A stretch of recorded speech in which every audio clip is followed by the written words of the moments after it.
1, 2, 3, 4, 1, 2.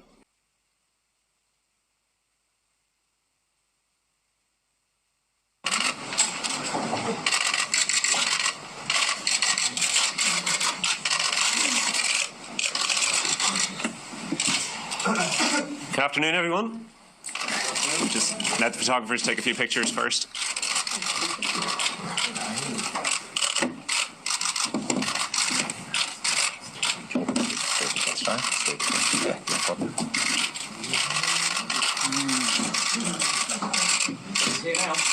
Let's go for a few questions to him. Perfect. Okay, that'll do with the pictures, please. Thanks.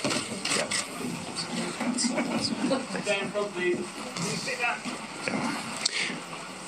Okay, thanks. Lisa will have gone through the press conference. We divided into 3 parts, and obviously I'd like to welcome Roy Keane, and we'll open it up straight to questions. So, do you want to start? Roy, it's Rob Dorset from Sky Sports News. Welcome. Congratulations. Did you ever envisage you'd have a role? Role as an assistant manager, or? Yeah, as part of the management setup. I've always had an open mind, particularly the last few years. I think I've said it before. If I felt there was an opportunity to work with a top manager or to work as an assistant, I was very open-minded to it. So I think it fell in nicely. The fact it was Martin asked me to get involved, and the fact it was back involved with the Irish team, it was too good to turn down, really. So I'm delighted to be involved, and looking forward to working with Martin and the rest of the staff, and hopefully helping the team out. You've turned up early for this press conference. You've been early for training every single day the last couple of days. Yeah, but I think we're on time, are we? Just 1 or 2 minutes. But no, obviously my role is a little different now in terms of involved in the training and making sure things are set up properly. That's just normal practice, you know. Don't be pat me on the back for that. You know, if you can't get to training on time, there's something drastic. It maybe shows what you expect from the players, though. I mean, are you going to have? No, you expect that from anybody to be on time for work. Jesus, you know, I'm not looking for miracles. Can I ask you how that first conversation with John Delaney went when you met after the history between the two of you? Did you have to clear the air? No, very, very straightforward. Obviously, Martin had already made contact with me, and that was discussed. And I think actually one of my hopefully strong points is when I meet up with people where I've had disagreements with them before, that I'm quite happy to move on pretty quickly. It's happened in other parts of my life, you know, and to be honest, I'm going to disappoint you because it was very, very straightforward. As a case, you know, we wanted what was good for Irish football, and the fact that Martin wanted me on board, and the past is the past. So it wasn't, honestly, it was very, very straightforward. I wonder whether the past is the past for some Ireland supporters. Do you think there is a group out there that maybe will never forgive you? Possibly so. But you know, I can't really worry too much about that. It's about the future and about today, and I'm working with the present group of players and trying to, you know, as I said, help Martin and the rest of the staff and the team. And if we can do our jobs properly, and hopefully people will get behind the team and some good days ahead. But it's obviously going to be hard. But I'm not here to try and change anyone's opinion about myself or decisions I've made in the past. I've spent years trying to please everybody, and trust me, it's a waste of time and energy. You just got to do what you think is right, and get on with it. Sorry about that. Sinead Stan from TV3. How are you? You're so used to being the boss, being the gaffer. What is it like now being the assistant manager? When you look back on my career, I've literally only been a boss for 2 minutes in terms of my time at Sunderland for 2 seasons and one and a bit at Ipswich. So it's not as if I've been a manager for 20 odd years and it's all new for me.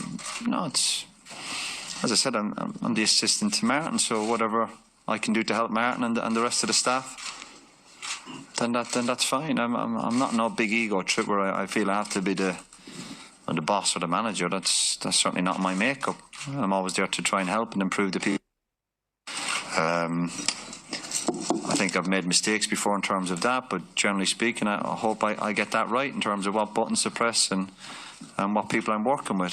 So I'm no, it's not a massive change for me in terms of not being a manager, because as I said, I've only had short experience as a manager.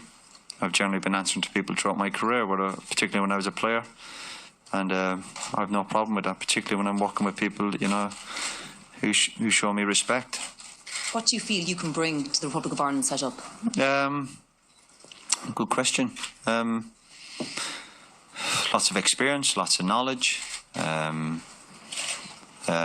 Hopefully I like to set high standards. A lot of people seem to have an issue with that. A lot of the criticism I've faced over the last 15 or 20 years is that I'm very demanding and I don't settle for second best. Well, I'm certainly not going to apologise for that. You know, that's just part of my makeup.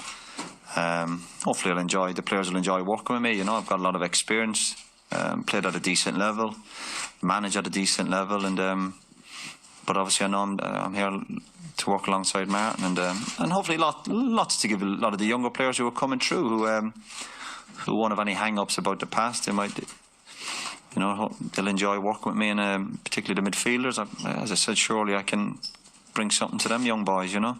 And as I said, like hang-ups about the past, you have been critical of the FAI and John Delaney. As I said, do you think that has been firmly put to bed now? I hope so, yeah. Well, if I had any issues or any doubts, trust me, I wouldn't be sitting here now. You know, everything's very positive. Obviously, we've been only here 2 days. I know that can soon change. Obviously, we need results. And that's what we've come on board for. You know, that's the conversation I've had with Martin. We can do something with the group of players. They all seem, I know a lot of the players anyway. I've played with a few of them. I've managed quite a few of them. And obviously a few of the younger players I don't really know, but obviously that's what we're going to try and do over the next few months, try and get a team, a winning team together. That's ultimately the job that lies ahead. So I'm certainly not too worried what's gone on in the past. It's just about, as I said, trying to bring something to the table and help the players. I mean, how do you feel about the fact that there's been so much more hype about you coming in as assistant manager, almost more than Martin coming in? No. That's all. You know, that's all part of the game, shall we say? But as I said, I know what it's about, and that's coming over to help Martin to try and get results for the Irish team. And once we do that, hopefully everyone will be happy. But of course, if we don't get results, we know what's coming. That's the nature of the game. You know, Martin's been around a hell of a long time, and as much as I've always said I'm happy to work under certain managers, you know, there would have to be a manager of Martin's calibre. You know, I've got massive respect for Martin. We're certainly not buddies, but you know, hopefully we'll work well together. Tony Martin. Hi, Roy. Tony O'Donoghue from RTE. How long were you talking with Martin about this before you decided? A couple of days. Yeah, as usual with these things. It can drag on, I'm sure, initially when the FAI were looking for the right manager, but then things happen pretty quickly. So all happened very, you know, in a couple of days, from conversation with Martin, a brief meeting, to meeting with John and Martin in London, and it's like full steam ahead. Did you have reservations? No, none whatsoever. Martin told us that he's in it for the long haul no matter what, and he doesn't have an opt-out clause. If a top Premier League role came up for you, would you be interested? Well, I don't think it will, so it's irrelevant. But if it did? Well, we'd cross that bridge when we get to it, you know.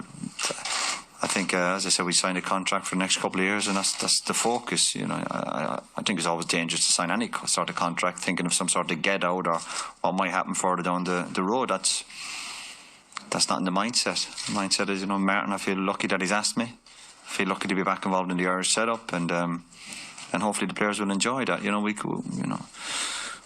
we're looking forward to the challenge ahead. But like I said, it's going to be hard going. It's not, you know, it's not going to be a case of clicking the fingers and everything's going to fall into place.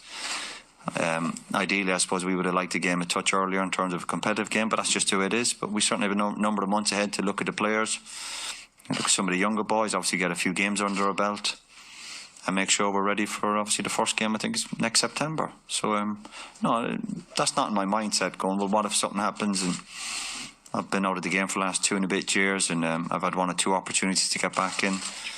But this was the right fit, definitely.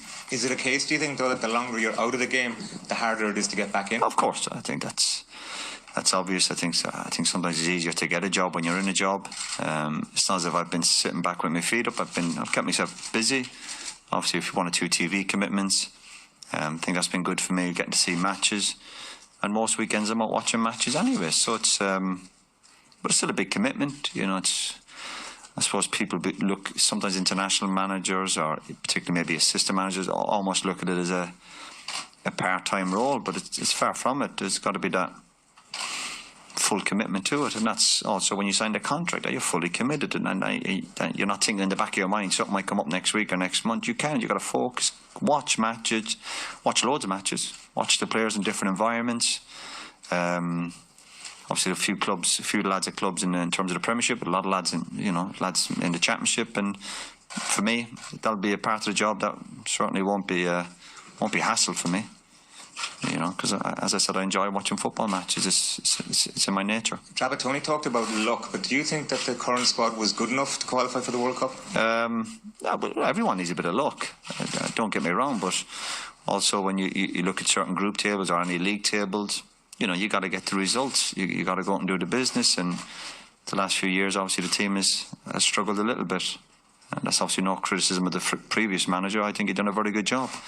But sometimes players need different ideas, a new voice, change of environment, and obviously it's our job now is to make sure that we do qualify, and you try and make your own bit of luck. But they certainly were in a tough group. There's no getting away from that. You sometimes the luck comes in the draw, not in terms of the games, because if you don't do the business, you're going to come unstuck. We all know that. Last question for Tony.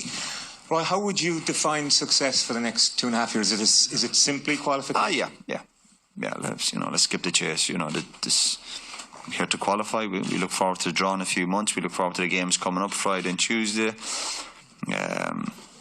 But ultimately, that's what we're here for. I think in a couple of years' time, if we're not qualified, I think people think I'm pretty blunt and honest. I think Martin's the same. I think Martin will look at it, and there might be circumstances. I think Martin's mentioned if a bit unlucky and we've done really well and the progress has been there for everyone to see.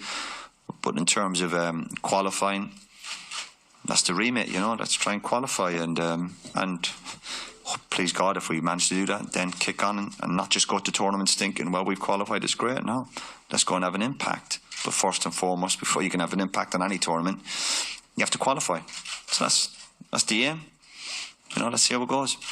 Thank you. Okay, everybody with a black wristband, please come to the room next to the